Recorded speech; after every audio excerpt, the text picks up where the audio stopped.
안녕하세요, 여러분. 세상을 바꾸는 사람들의 영상 굽는 마을에 오신 걸 환영합니다.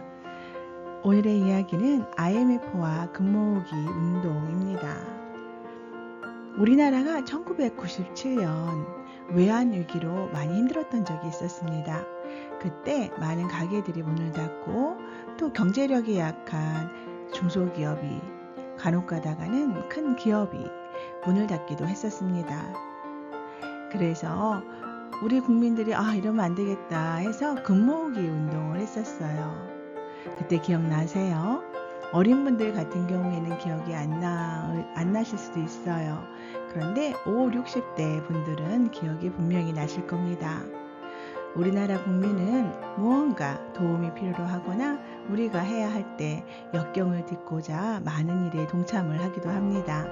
그 시절 금모으기 운동 텔레비전에서 방영했던 생각이 나네요. 우리 오늘은 IMF와 금모으기 운동 함께 공부하도록 하겠습니다. 낭독해 드리겠습니다.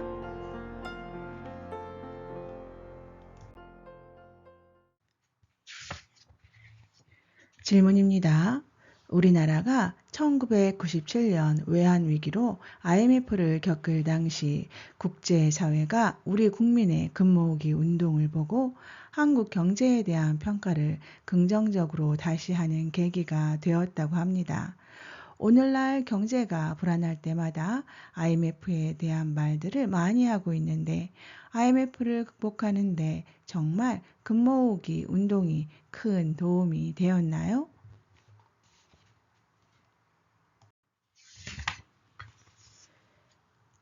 IMF 망상이 다시 떠오르는 모양인데 IMF는 끝나지 않았습니다. 언제든지 다시 일어날 수 있습니다. 왜냐하면 우리가 IMF를 바르게 처리하지 않았기 때문입니다. IMF를 맞은 이유는 달러 쇼크 때문인데 우리 삶 자체가 방탕해서 일어난 것입니다. 그래서 그냥 달러 쇼크가 아니고 방탕성 달러 쇼크입니다.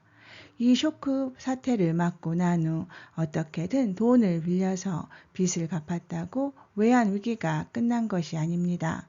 이 민족이 살아나가는 패턴 자체를 틀지 못하고 우왕좌왕하며 다른 데로 가다가 맞은 것이기 때문에 다시 맞지 않으려면 패턴을 바꾸어 주어야 합니다.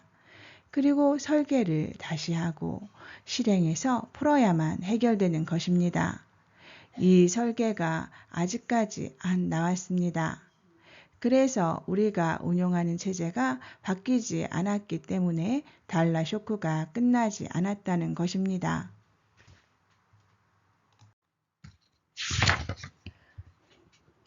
IMF를 정리하는 과정에서 우리 기업을 전부 다 팔아먹는 것이 아니었습니다. 이왕 IMF의 상황에서 그 돈을 썼고 국민에게 이 나라의 어려움을 호소했는데 그때의 결속력으로 딛고 일어나 기업이 나아가는 방향을 틀었어야 했습니다. 수출 지향적 체제에서 미래에 우리와 같이 살아갈 수 있는 나라들을 확보하는 체제로 바꾸어야 했습니다. 기업의 70%는 수출을 하면서 이 나라를 계속 이끌어가고 30%는 뭔가 체제를 바꾸어가는 시도를 했어야 했습니다. 이것이 무엇이냐? 3D 산업이라는 이름의 1차 산업, 즉 이 나라가 제일 먼저 기운을 차리기 위해서 사용했던 이런 기술들이 IMF 당시에는 애물단지로 전락하게 된 상태였고 우리 국민 모두 그러한 3D 일을 안 하려고 들었습니다. 그때 이 기술들을 가지고 뭔가 좋은 설계가 나왔어야 했습니다. 우리나라가 힘을 쓰도록 해 주었고 이 나라를 일으켜 세웠던 3D 산업 기술들을 잘 활용해서 국제사회에 발벗고 나가는 설계를 그때부터 했어야 했습니다. 그리고 3D 산업을 해외로 빼내면서 중공업 시대를 맞이하고 이 중공업 기술을 완성시켜 가면서 우리 사회가 다시 일어났어야 했던 것입니다. 그러면서 70%는 중공업, 30%는 금융사업을 했어야 합니다. 우리는 그 달러 쇼크를 맞으면서 금융 사업이 무엇이라는 것을 알았습니다. 이때 금융 서비스 사업 공부를 하면서 이 나라가 발전을 했어야 합니다. 그런데 이런 것을 잘 설계하지 못하고 그저 돈을 빨리 만들어 메꾸려고만 했던 것입니다. 그때 대한민국이 그렇게 떠들며 금을 모아 마련한 돈은 몇 천억이 안 됩니다. 그래서 그것으로 IMF를 막아낸 것이 아니라는 말입니다. 그 하나의 프로젝트로 국민의 결속을 이끌어낸 시너지 효과가 있었습니다. 하지만 그것이 IMF를 막는데 공헌한 것이 아니었습니다.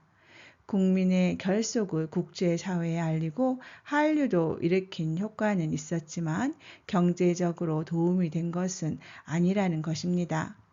사실은 금 모으기보다는 더 좋은 것이 그때 있었습니다. 그 당시 대한민국에서는 한편은 관광에 미쳐서 모두 해외여행을 다니고도 또 다른 한편은 외화의 자금 흐름을 전혀 못 잡을 정도로 외국 돈을 막 끌어들였습니다. 그러다가 달러 쇼크를 맞아서 갑자기 IMF가 터진 것입니다. 외환위기를 못 막을 우리나라가 아니었지만 갑자기 일어났기 때문에 IMF 사태가 일어나 버린 것입니다. 그 당시 우리나라는 올림픽을 치르고 나서 전부 허리띠를 풀고 술도 한 잔씩 먹고 괌에도 좀 가고 하면서 막 관광 붐이 불었을 때입니다. 그러다 IMF가 터지니 여행 다니던 사람들이 모두 국내에 들어와서 살 얼음판 위에 앉아 있었습니다.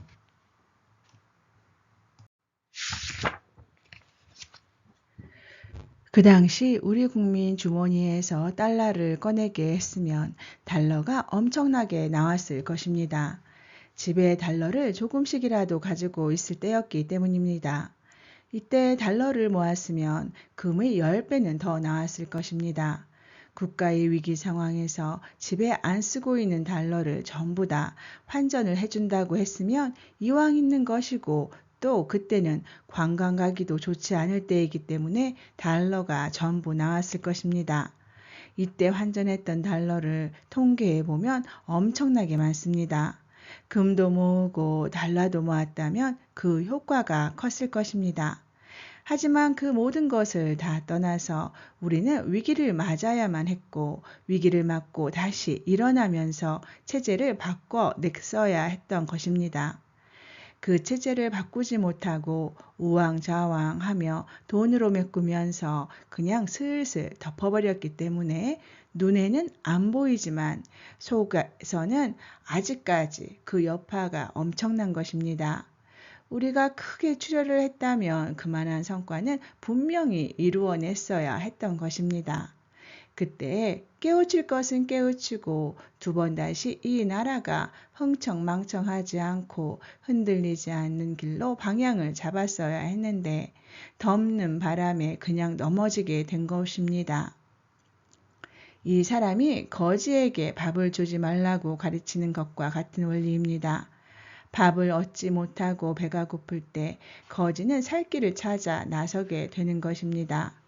마찬가지로 우리나라가 힘들 때 그렇게 도움을 받을 것이 아니라 우리 스스로 무언가 돌파구를 찾아냈어야 했습니다.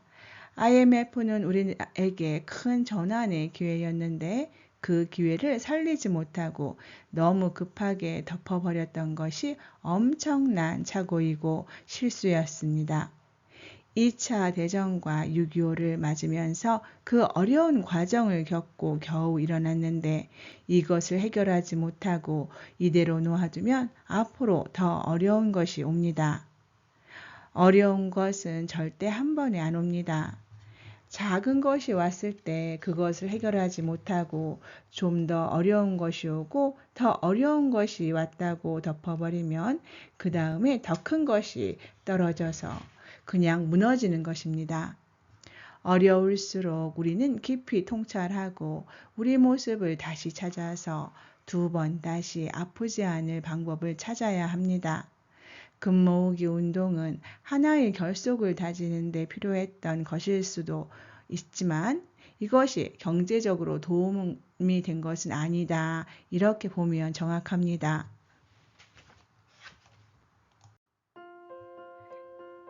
네, 여러분, 지금까지 IMF와 금모으기 운동이었습니다. 여러분 어떻게 들으셨나요? 우리의 인생사에 어려움이 없으면 좋으련만 그렇게 쉽지 않은 게 인생사인 것 같습니다. 나라도 마찬가지죠. 항상 이렇게 올라가는 길만 있으면 얼마나 좋겠습니까? 하지만 세상이 그렇지 않은 것처럼, 인간사가 그렇지 않은 것처럼 간혹 가다가 우리가 역경을 맞이하곤 합니다. 그 역경을 어떻게 극복하느냐에 따라서 그 앞길이 얼마만큼 발전할 수 있을지가 결정이 되기도 하고요. 기본적으로 IMF 때 3D 업종에 있었던 그러한 중소기업들, 작은 기업들이 많이 문을 닫고 팔리기도 했었던 것 같습니다. 그렇기 때문에 그때 그러한 3D 업종의 기업들이 없어졌잖아요. 우리나라에서 많은 부분이. 그게 참 아쉬운 점으로 이야기하고 있는 것 같습니다. 그 시절 우리가 금모으기 운동도 했지만 거기에 외화를 우리나라 사람들이 해외여행을 많이 다녀서 많이 집에 보유하고 있었던 것 같아요. 그것도 역시 적극적으로 운동을 했었다면, 그리고 우리가 더 치밀하게 계획을 해서 3D 업종을 팔지 않고 우리나라에서 갖고 있고, 그것이 제3국에서 어떠한 시너지 역할을 할 수 있게끔 만들어 놨다면 현재 더 좋지 않았을까 하는 내용인 것 같습니다.